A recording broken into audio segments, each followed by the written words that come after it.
Hey y'all, and welcome back to my channel. Welcome if you are new. My name is Marissa, and I'm glad you guys are here today because we are back in my kitchen and I am preparing food for our homecoming the following day at church, the next day at church. This was a Saturday evening, and I had gotten kind of a late start to getting my food ready, so I don't fix as much as I normally fix for homecoming. But anyway, I'm going to take you guys through each dish that I make and kind of tell you how I do it. And unfortunately, you will not get to see me sample any of the food because, like I said, I'm making this on Saturday evening and it's for Sunday afternoon. So the first thing I'm doing here is a pasta salad. Now, when you do pasta salad, it's one of those dishes that you can make totally your own. You can add pretty much anything you want to pasta and make it your own pasta salad.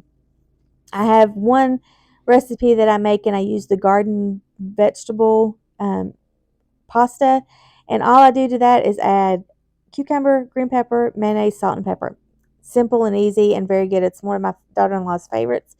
And then I have a coleslaw pasta salad, which is kind of what this is. Not kind of, it is what this is. And normally when I make it, I do the pasta, the coleslaw, and a bunch of other vegetables. But on this evening, I am just doing the pasta and a bag of tried colored coleslaw mix. I'm going to mix those two together and add mayonnaise and salt and pepper. And that's it.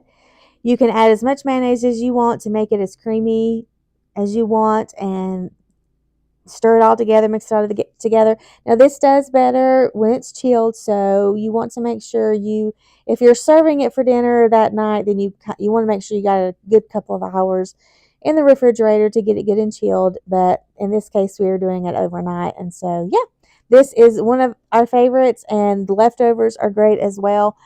So, yeah, if you ever try this, let me know what you think. It's very good. It's just a coleslaw pasta salad, and you can make it as big as you want it or as small as you want it, meaning anything you want to add to it, have at it.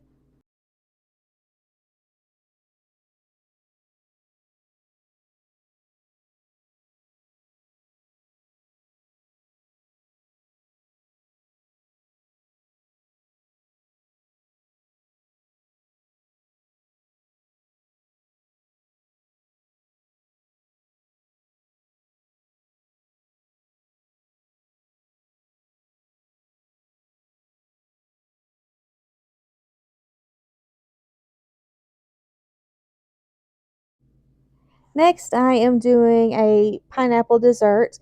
And if you saw my previous video before this one, I made another smaller version of this on that evening because I just loved this stuff so much. Actually, today is my birthday. Today is September 14th, and I plan to make this for my birthday cake because it is so good. Super simple and super easy. If you have ever done a dump cake recipe, like if you take a cherry pie filling or an apple pie filling, something like that, and you put that in the bottom of your baking dish and then you cover it with a cake mix, this is the same thing.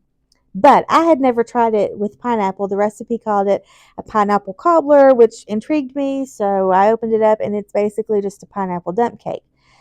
So what you do is you want to grease your pan.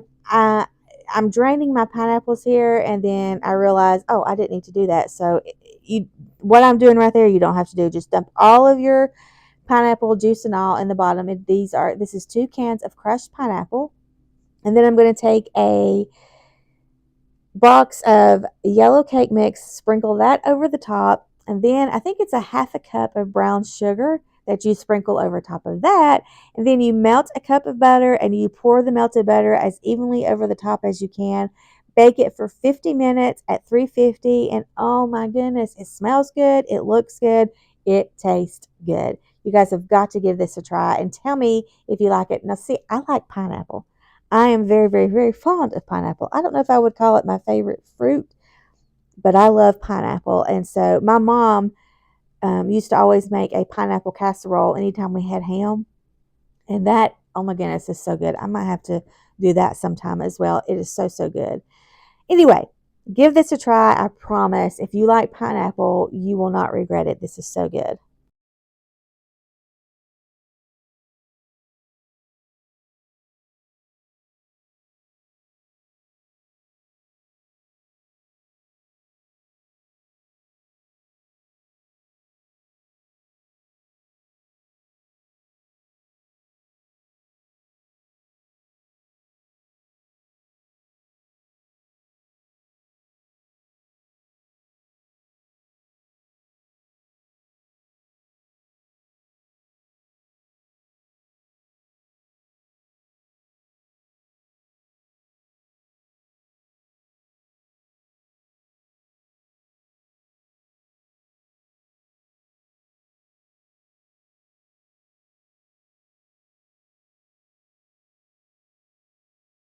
So now we're moving on to the roast that I cooked for homecoming. I have been doing this recipe for about 8 years, maybe even longer than that. And typically, I will get a sirloin tip roast and a London broil, and I will just mix those two together, cook them together, mix them together. Because when I do my roast beef, I do it shredded. And I think this was I want to say a bottom round. I can't remember. It was the only thing I could find. It was very slim pickings when you wanted to find just a roast, and this was the best thing I could find for the best price that would taste the best. Anyway, I, I catered for 8 years, and this was probably one of the top three most requested dishes that I did. And all I do is I will put my roast into a crock pot, salt and pepper, and then in a separate bowl, I'm going to mix Worcestershire sauce. I don't know if I said it right, but it's that sauce, um, and some spices. And sometimes I would take the easy way out, and I would get the McCormick's roast beef seasoning that you find in a pack in the pack. I would do that, but you don't. I don't always have that on hand, so I will add anything that I think of to this bowl for the seasoning. I do parsley. I think this night I did parsley, onion powder, garlic powder, salt, pepper. Seems like there was something else. I do brown gravy mix and add a little bit of water to that. I can't remember if I added anything else, but honestly, you just make it your own and you add whatever you think sounds good. And then I'll try to just I don't want to cover the meat because the meat is going to render its juices and then it's going to seep down underneath the liquid while it cooks. And what I like to do is just have half of the crock pot full of liquid and it'll be thick enough to be the gravy. And so that's what I do with this. And then in the morning, we're going to shred it up and mix it back in with the gravy. And it's really, really, really good. You guys got to give this a try. So now we're moving on to one of my more popular side dishes that I would do when I was catering. And Melissa, my friend from church, if you are watching, I am doing this just especially for you. She asked me weeks ago, actually months ago, about showing how I do this. And so here it is. You want to take some leftover mashed potatoes. Now you can make your own if that's the way you want to do it. That's fine. But I believe in shortcuts, and these are Bob Evans mashed potatoes, and they are really good. I wouldn't use instant. You can if you want to. I personally would not use instant mashed potatoes, but Bob Evans are real potatoes, and they are real good if you've not tried them. So I'm taking two of the family pack sizes of Bob Evans mashed potatoes, and to this, I am just going to add some sour cream, a cup of melted butter, probably about a half cup sour cream, a cup of melted butter, and honestly, I don't measure anything. And then I'm going to add a handful of shredded cheddar cheese to it. I'm going to add a handful of crushed up bacon, freshly fried bacon, and crumbled up, not crushed up, crumbled up, freshly fried. Goodness, I'm all tongue tied. Bacon. Anyway, and then some green onions. And I'm just going to give this a quick mix in my standing mixer and then put it in a 9 by 13 baking dish.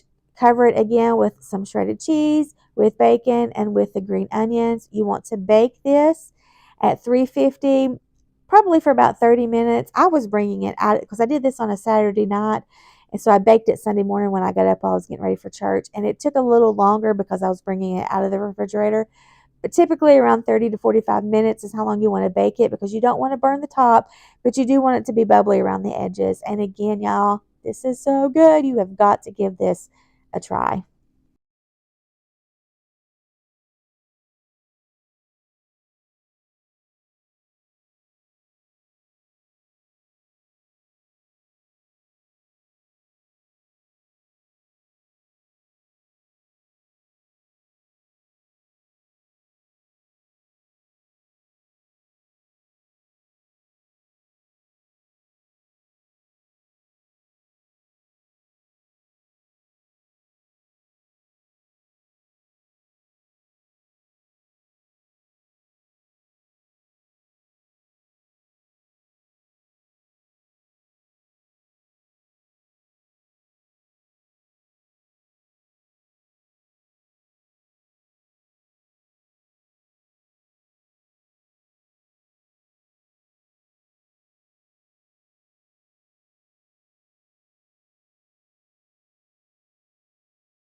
And unfortunately, that is going to be it for this video. Like I said, I didn't make as much as I normally do.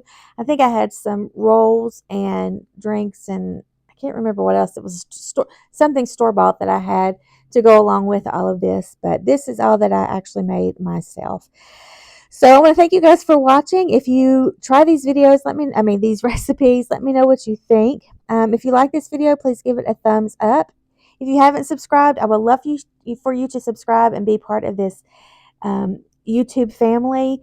So until next time, guys, I'll see you later. Bye.